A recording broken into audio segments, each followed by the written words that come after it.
Une décision récente du Conseil constitutionnel a fait évoluer la notion de faute inexcusable lors d'un contentieux entre employeurs et employés.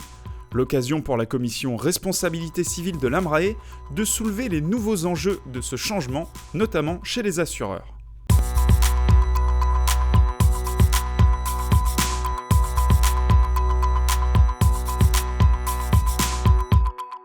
Alors, le 18 juin 2010, en fait, dans le cadre de ce qu'on appelle une question prioritaire de constitutionnalité, le Conseil constitutionnel a fait une interprétation validante de la loi. Ça veut dire quoi?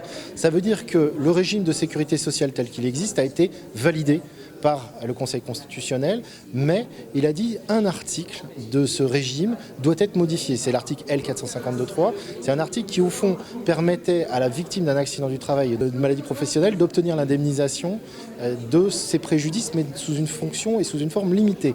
Un certain nombre de préjudices étaient notamment exclus les préjudices les plus graves, c'est-à-dire les victimes avec les atteintes les plus graves, aménagement d'une maison, aménagement du véhicule, ce qu'on appelle la tierce personne, c'est-à-dire la personne qui aide la victime, qui est par exemple tétraplégique, au quotidien, y compris 24 heures sur 24. Tout ça a été exclu de ce régime-là. Le Conseil constitutionnel donc décide que ce texte-là n'est pas conforme à la loi française, qui veut un principe d'indemnisation intégrale. Le problème, c'est qu'on est généreux dans l'esprit de la décision, mais on n'a pas, du côté du Conseil constitutionnel, pensé à toutes les conséquences que ça pouvait entraîner, aussi bien au titre, par exemple, on en a parlé du préfinancement des sommes, est-ce que c'est les caisses qui font l'avance de ces nouvelles sommes ou pas, et au titre de l'assurance, parce que toutes les polices d'assurance ne couvrent pas ce type d'indemnisation et ce type de préjudice.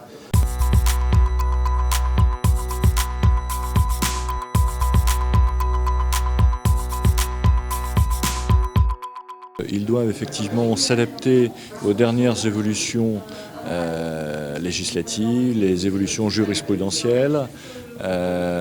Certains assureurs se cabrent pour exclure les risques psychosociaux, c'est à mon avis une erreur.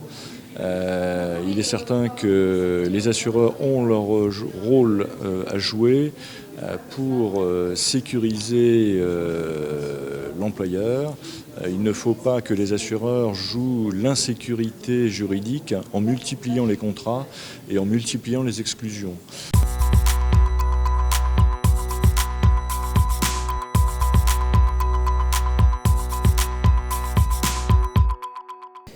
Alors oui, bien sûr qu'il y a une vigilance du marché de l'assurance face à la décision et à cette évolution jurisprudentielle. Aujourd'hui, on ne note pas d'une manière systématique des augmentations de primes dues à la faute inexcusable, soit par contrat spécifique, soit effectivement donné au titre des contrats RC général. Mais je reste très prudente. Je pense qu'on manque un tout petit peu de recul sur le montant des indemnités. Certains assureurs parlent que ces indemnités, du fait de cette décision du Conseil constitutionnel, pourraient être multipliées par 3.